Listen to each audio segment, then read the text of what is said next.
Hey, I want to show you this shelter because it has this big old deck on it.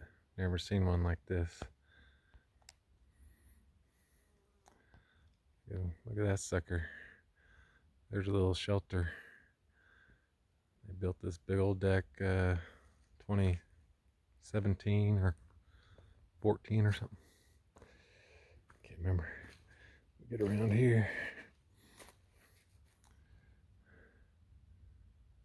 Really cool. The Trail Club built it. Pretty nice for lounging. Stone steps. Built some benches. Big old picnic table. And there's some steps this way.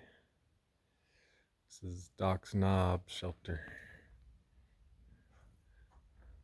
That's not Doc, by the way. That's not my knob. Pretty cool. Very nice little place. The spring actually runs under the deck and there's a pipe on the other side. The spring, you can go up. It's not running right now, it's so dry, but under here, but there's a spring up in the rocks there.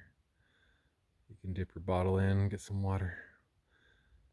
It's starting to rain a little bit now, or a little sprinkle, so that's good. Y'all have a good day.